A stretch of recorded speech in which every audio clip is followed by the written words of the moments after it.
ये बिल्कुल आजकल बहुत संभल करके रहना है। आज अक्षय तृतीया तुम्हें जगह जगह हलवा पूड़ी सब बटते मिलेगा, वो उसमें सत्संग अगर याद हो तो। याद है सत्संग? बहुत कुछ बटेगा, लेकिन तुमको क्या लेना है? राधा नाम या ठंडाई या हलवा? देखो आज परीक्षा है तुम्हारी, आओ लाओ, तो ये चलेगा या आओ राधा राधा। जरूरत है तो 10 रुपये और निकाल के वहां रख दिया, ले वो और चीनी मंगा करके बांट देना दूसरों को। हम तो सत्संग सुन करके आए हुए। अक्षय तृतीया आज उपवास करेंगे, आज पानी भी दूसरे के द्वारा नहीं दिया पिएंगे। सुना? सब रास्ते वो बताए और बचने के भी रास्ते बताए। आज है अक्षय तृतीया, आज करो उपवास। एक टाइम शाम के भोग लगा करके श्री जी का रूखा सूखा घर में पा लेना, बाहर पानी भी मत पीना, मौन, खूब नाम जप करो। वैसे आज के दिन कहा जाता है दान पुण्य करे तो बहुत लाभ मिलता है, तो क्या दान करो? सर्वभूत दया। आज मैं नाम जप करूंगा और अपने नाम का सब पूरे भारतवासियों को, विश्व को दान करूंगा। सर्वे भवन्तु सुखिनः, सर्वे सन्तु निरामया, सर्वे भद्राणि पश्यन्तु मा कश्चित् दुःखभाग्। आज उपवास करूंगा और समस्त प्राणियों के दुखों का नाश करने के लिए उसका फल दान करूं। ये सत्संगियों का ये होता है, ठीक है?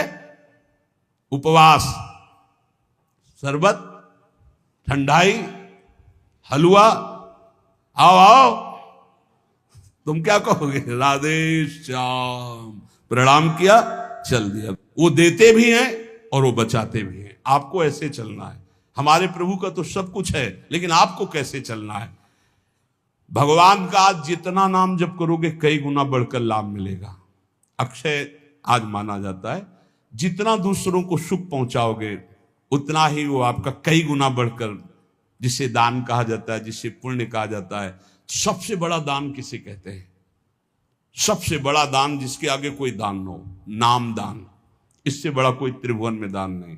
खूब कीर्तन जोर जोर से चल, परिक्रमा मार्ग में चल लो, कीर्तन करते हुए हजारों के कानों में पड़ रहा है, बहुत बड़ा दान हो रहा है। या नाम जप करके दूसरे को, इससे बड़ा कोई दान नहीं हुआ। और सब दानों का कोई खास हमारे दिमाग में महत्व तो नहीं है। श्रवणम कीर्तनम ध्यानम हरे रदभुत कर्मणाम। भगवान की लीला का दूसरों को श्रवण कराने को कहा गया है। भूरिदा जनाओ, सबसे बड़े दानी जो भगवत चरित्र गान, भगवान नाम कीर्तन सुनाते, भगवत ध्यान में लगाते हैं। इष्टम दत्तम तपो जप्तम वृत्तम यच्चात्मनः प्रियम, दारान सुतान गृहान प्राणान यत् परस्मै निवेदनम।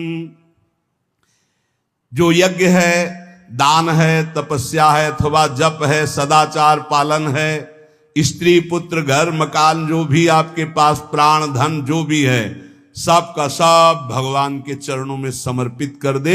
इसका फल होता है भगवत प्राप्ति।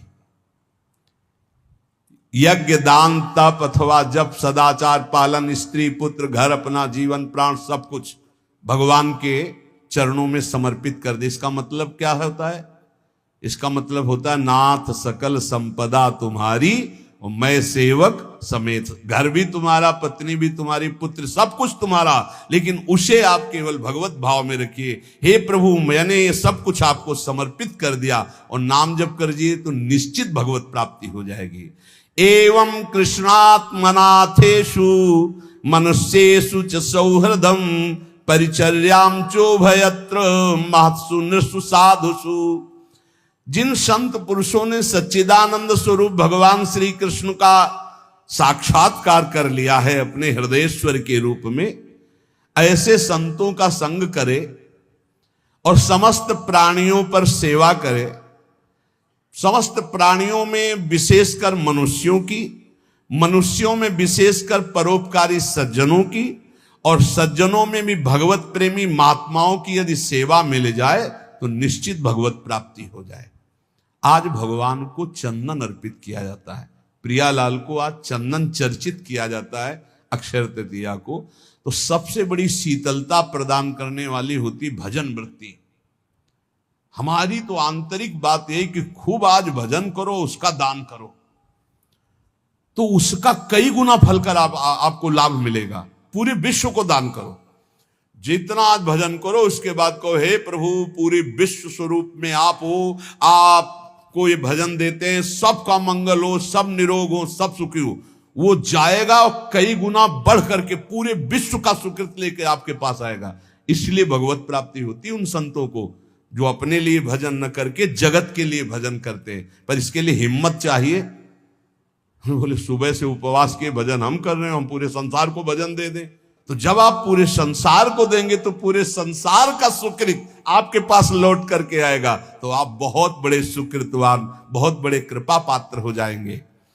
परस्परानुकथनम पावनम भगवद्यशः मिथोरतिर्मियस्तुष्टिर निवृत्तिर्मिथ आत्मनः। जब कभी वार्ता करो तो बैठकर प्रभु की चर्चा ही करो। परस्परानुकथनम पावनम भगवद्यशः, भगवत यश के बीच में हमारी जबान रहे। इधर उधर अनुकूलता प्रतिकूलता वाली बातें नहीं होनी चाहिए। जब परस्पर चर्चा हो, आज तो विशेष सावधान रहना, किसी की निंदा मत कर देना, नहीं अक्षय हो जाएगी, उसका बहुत बड़ा पाप लगेगा। आज मौन रहना, खूब नाम जप करना, दूसरे का पानी भी मत पीना, अपनी मेहनत से जो एक बार उसको उदर में डाल लेना, खूब भजन करना। ये अवसर आते हैं। देखो अपना तो रोज अक्षय तृतीया है, अपनी तो रोज अक्षय, हर मिनट अक्षय है। राधा अक्षय, ये कहा जाए, क्षय होगा क्या? हर समय अक्षय है। लेकिन ये हम उनके लिए कह रहे हैं जो संसार मार्ग के प्रति कभी कभी वृंदावन आए, कभी कभी ऐसे पावन तिथि पर्वों पर सौभाग्य मिलता है। किसी का मत खाना, किसी के भी द्वारा मत पीना, कोई भी पदार्थ देने पर। बिहारी जी के मंदिर में, राधा वल्लभ जी के मंदिर में जो मिले वो किनका ले लेना। और परिक्रमा लगाओ वृंदावन की, गिरिराज जी की लगाओ, जितनी तुम में सामर्थ हो। यमुना किनारे बैठकर नाम जप करो, वाणी जी का गायन करो, दूसरों की सेवा करो, मौन हो जाओ, एकांत, अपराध न बनने पाए। यही उठाते हैं जीवन को, यही लौकिक पौरलौकिक सब सिद्धियां संपत्तियां प्राप्त कराते हैं। इसलिए परस्पर अगर कोई बात भी करो तो भगवत चर्चा करो। जो भगवत चर्चा करने में संतुष्ट रहता है उसे भागवती कृपा से अनुपम शांति प्राप्त होती है। बोले शांति कैसे मिलेगी? भगवत चर्चा करो, शांति मिल जाएगी। स्मरंता स्मारयन्तश्च मिथौघौघहरं हरिं भक्त्या संजातया भक्त्या बिभत्युत्पुलकां तनु। जो खुद भगवान का स्मरण करता है और दूसरों को स्मरण कराता है। अपने लोगों की तो पद्धति पहले ही बोले राधे राधे, राधे राधे, राधा राधा। तो हम जब बात करें तो पहले नाम उच्चारण। स्मरंता स्मारयन्तश्च, स्वयं स्मरण करें और दूसरों को स्मरण करावें तो प्रभु राशि राशि पापों का नाश कर देते हैं। ये पाप तो दुख देते। इस प्रकार साधन भक्ति का अनुष्ठान करते करते शरीर पुलकित हो जाता है, पवित्र। तो क्वचिद्रुदत्यंच्युत चिंतया क्वचित् धसन्ति नंदन्ति वदन्त लौकिकाः नृत्यन्ति गायन्त्यनुशीलयन्त्यजं भवन्ति तूष्णीं परमेत्य निर्वृताः। जो दूसरों को भी भगवत स्मरण कराता है, खुद भगवत स्मरण करता है। अब एक ने कटाक्ष किया इस बात पर कि आप एक जगह बोलते अपने भक्ति को छिपा के रखे हो, एक जगह कहते दूसरों को भी नाम स्मरण कराइए, खुद स्मरण कीजिए। तो आपकी इन दोनों बातों का मिलान नहीं बनता। तो इसका मतलब क्या है? देखो तुम्हारी बहुत छोटी बुद्धि है, उससे तुम पकड़ नहीं पाते। अपनी महिमा प्रभुता छुपा के रखो, भगवान की महिमा प्रभुता को गाओ। छिपाने की बात क्या कहेगी? आपका जो भागवतिक संबंध है उसमें जो आपको अनुभव हो रहा है, कृपा का, जो दुलार का, जो आपकी साधनात्मक उन्नति का, उसे छुपा लो। लेकिन भगवान की महिमा स्वयं गाओ, दूसरों को गाओ। भगवान नाम स्वयं जपो, दूसरों को जपाओ। ये अज्ञान के कारण तारतम्य को नहीं बैठाल पाते। अच्छा है पूछ लो जिससे तुम्हारा संशय चला जाए। रोका जाता है कि अपनी भक्ति को छिपा के रखो। क्या भक्ति का स्वरूप? जो आपको दिव्य अनुभव हो रहे हैं उनको मत बोलो। आप ऐसा साबित मत करो। दूसरे को नाम जप करो, दूसरे को भगवत चर्चा सुनाओ, दूसरे की भागवतिक उन्नति चाहो और भगवान का यश गाओ, तो आपकी आध्यात्मिक उन्नति होगी। अपनी उन्नति के जो आपको अनुभव है उनको छुपा के रखो, उनको समाज में व्यक्त मत करो, उसे कहा जाता है छुपाना। अब उसके हृदय की एक विलक्षण स्थिति होती है, वो कभी भगवान के चिंतन में ऐसे डूबता है कि अभी तक भगवान नहीं मिले, क्या करूं, कहां जाऊं, किससे पूछूं, मुझे कैसे भगवत प्राप्ति हो। अब वो चिल्ला चिल्ला कर रोने लगता है। क्वचित रुदत अच्युत चिंतया, भगवान के चिंतन में इतना डूबा, कैसे मिलेंगे, और चिल्ला चिल्ला कर रोने लगा।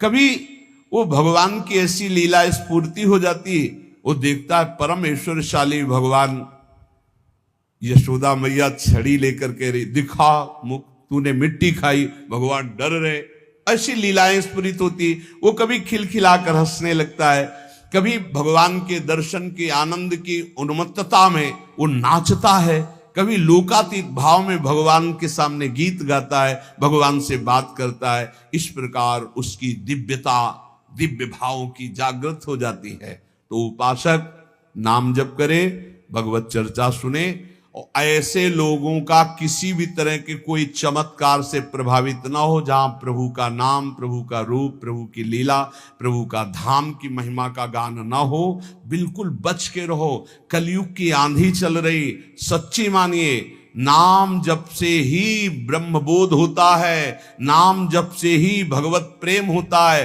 नाम जैसा कोई महान धन नहीं, नाम जैसा कोई मित्र नहीं, नाम जैसा कोई तीर्थ नहीं, नाम जैसा कोई अंगरक्षक नहीं, नाम जैसा कोई अंगरक्षक नहीं। नाम पहारू दिवस निशी, ध्यान तुम्हार कपाट। रात दिन नाम जप कर रहे तो नाम का पहरा कोई बाल बांका नहीं कर सकता। खूब नाम जप करो, बचाओ, ऐसे पर्वों में अपने को बचाओ, दूसरों के दान पुण्य से बचो। कुछ भी नहीं लेना, प्रणाम भी किसी का नहीं लेना। कोई प्रणाम कर रहा है फौरन प्रणाम करो, वो पंचांग कर रहा है आप सर झुका लो, किसी का प्रणाम नहीं, किसी का कोई प्रतिग्रह नहीं, किसी की कोई सेवा नहीं। ऐसे अवसरों पर खूब भजन करके अपने को बढ़ाया जाता है। ऐसे अवसरों में कई गुना लाभ मिलता है भजन का, भजन से बढ़कर कोई लाभ नहीं। हाँ, जैसे हमें प्यास लगी, विरक्त है, तो हम पानी पी लेते हैं, लेकिन देखते हैं आसपास वहां दोना पत्तल पड़े हैं तो हम उठाकर साफ कर देते हैं, मुक्त हो गए, हम उस ऋण से मुक्त हो गए जो हमने जल पिया।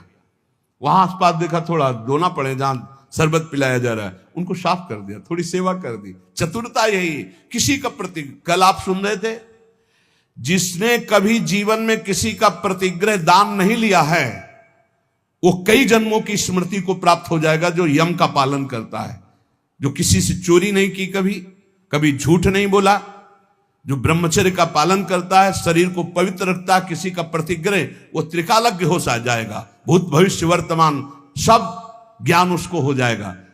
बोले हमें क्यों नहीं हो रहा? तो आप इन्हीं में त्रुटि है, देख लो, इनको सुधार कर लो। ब्रह्म ऋषियों की वाणी कभी मिथ्या नहीं होती। तो जितने सत्संगी जन है, सबसे प्रार्थना है आज खूब नाम जप करो, वैसे रोज जप करो, लेकिन आज विशेष जप करो, और किसी का भी कोई प्रतिग्रह दान सेवा स्वीकार ना करो। आज उपवास कर लेना, भंडारा भी होगा, शरबत भी बटेंगे, हलवा भी बटेंगे। आपको होश में रहना है, बिल्कुल होश में। हम ही बोल रहे हैं, हम ही करवाएंगे। हाँ, दोनों बातें देना, हम ही आपको देंगे, आपको हम ही मना करेंगे। अब देखते हैं लेने में हो या मना करने में हो, दो डिपार्टमेंट है। अगर ऐसे तो भाई प्रसाद है महाराज जी का, ले लेते हैं तो ठीक है। तो ये क्या है? ये वाणी का प्रसाद है, ये अमृत प्रसाद है। ये प्रसाद अगर आप पकड़ लिए ना तो तुम्हें माया से निकाल देगा। खूब नाम जप करना, अक्षय, खूब नाम जप करना, मस्त रहो। भगवत प्राप्ति हमारे निश्चित है, क्योंकि हम श्री जी की शरण में हैं। मेरी महारानी श्री राधा रानी। हाँ, पक्का मस्त रहो। जय